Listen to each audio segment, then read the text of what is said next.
Osaka is where you can truly understand Japan. This sentence kept popping up on travel blogs and websites, and that's exactly why I chose Osaka as the first stop on my journey through Japan. In this video, join me as I share highlights from my trip, and at the end, we'll see how true that statement really is.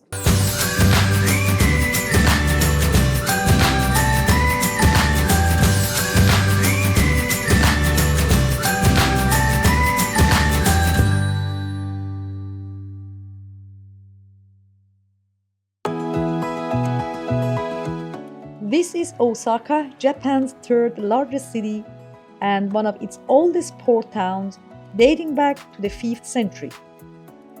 But it was during the Edo period, between 1603 and 1868, that Osaka truly flourished, becoming one of Japan's key economic centers.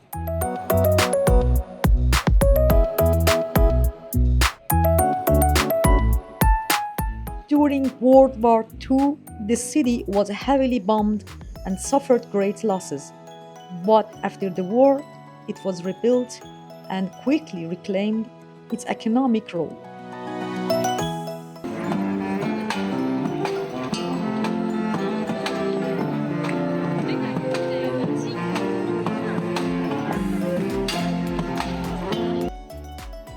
Today, Osaka is nicknamed Japan's kitchen because here food isn't just about hunger, it's part of the local identity. There's even a saying, eat until you go broke. We stayed in Shinsekai, an old neighborhood inspired by Paris and New York in the early 20th century.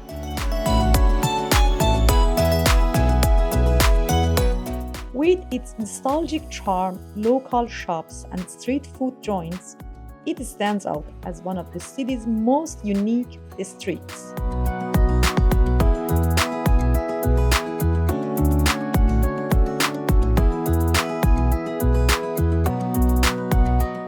Shinsekai is known for two things. First, kushikatsu, deep-fried skewers that originated here to feed laborers looking for cheap and filling meals. Second, the Tsutenkaku Tower, a landmark built in 1912, later destroyed during World War II and rebuilt in 1956.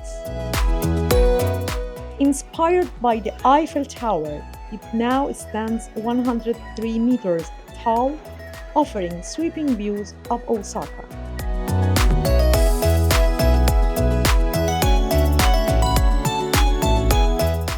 The next day, we walked to Dotonbori, one of the most iconic areas of Osaka, built around a man-made canal.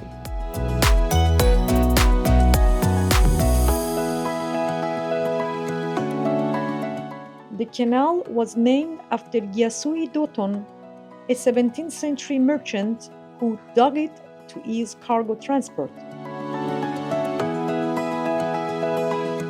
Since then, Dotonbori has remained a cultural and culinary hotspot filled with restaurants, shops, and entertainment.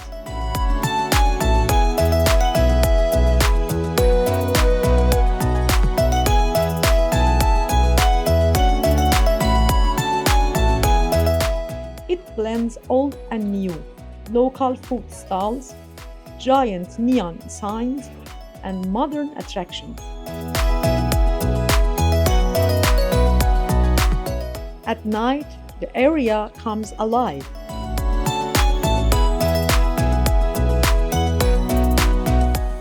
The neon signs are like butterflies, each trying to shine brighter than the others. But with all this crowd, it turns into more of a clash of color and light than a magical scene.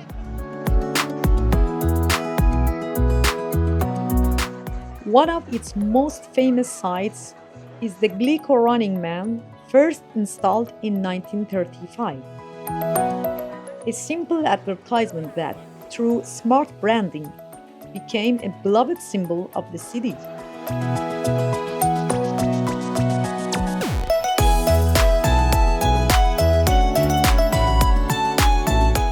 As we explored, we came across several anime figure shops, something you'll see all over Japan.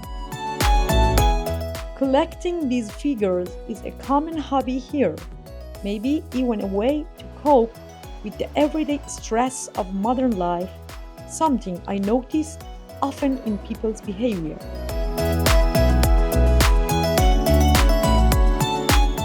And of course, we couldn't live without trying takoyaki, Osaka's signature dish made with octopus pieces inside round balls of batter, grilled on a special hot plate. It wasn't quite to my taste, but locals seemed to love it. Our stay was short, just 2.5 days, so we had to be selective. Naturally, Osaka Castle was a top priority.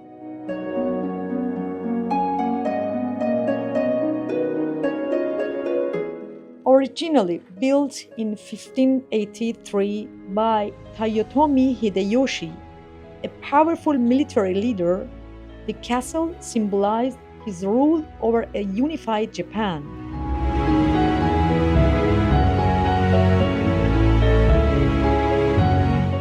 It was destroyed and rebuilt multiple times, first during the siege of Osaka in 1615, then again during the major restoration and severely damaged in World War II.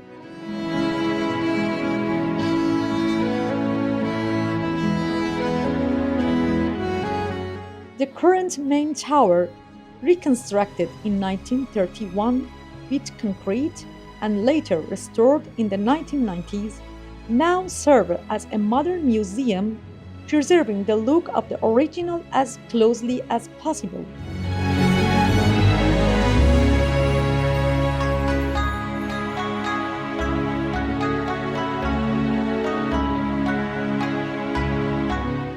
What struck me here most was the blend of power and the fear of losing it. This castle was protected by 2 moats and a towering 13-meter wall. The lord who raised Osaka Castle wasn't just preparing for war, he was haunted by it. Every stone seemed to whisper, "Stay out or die trying."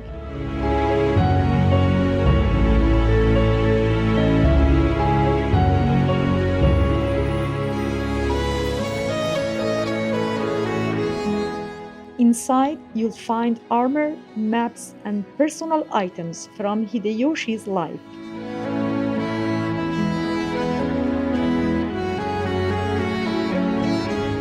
Some floors don't allow photography, mainly to protect the exhibits and copyright rights.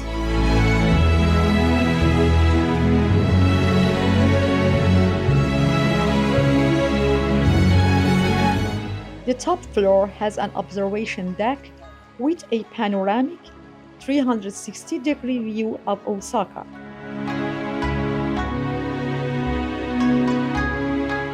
From up there, you can see the castle park, modern cityscapes, and even distant mountains.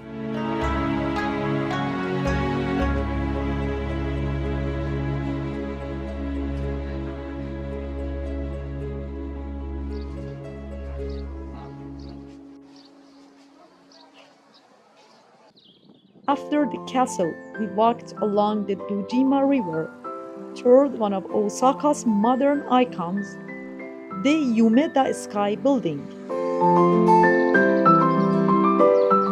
It was a Saturday and the riverside was buzzing with life. Food stalls, street performances, and families out enjoying the day.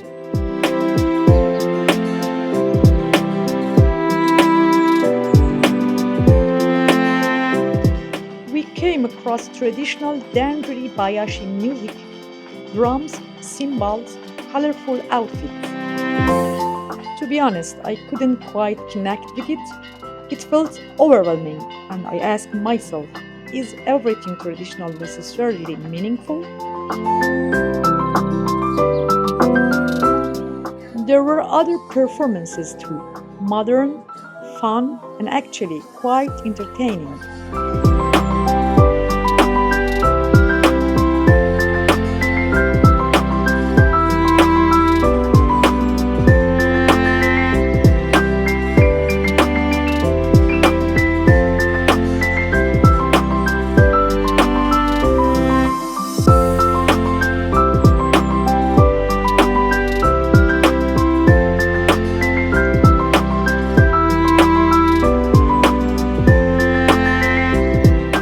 On the way, we passed Osaka City Central Public Hall, a Western style brick building built in 1918, still hosting concerts and events today.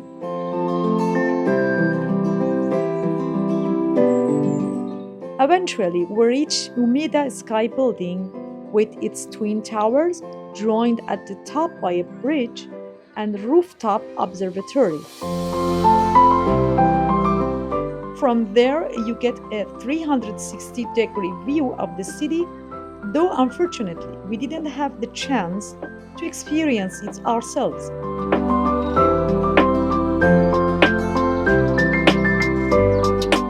Families, especially kids, were playing in the plaza below. The whole place had a joyful, relaxed atmosphere. It left me with a really good feeling. And just like that, our time in Osaka came to an end. In just a few days, I got a glimpse into Japan's many layers. The people, the food, the culture here is felt different from what I've heard about Tokyo or Kyoto. So, to truly test that phrase, you understand Japan through Osaka, I guess I need to visit those cities too. Stay tuned and keep traveling with me.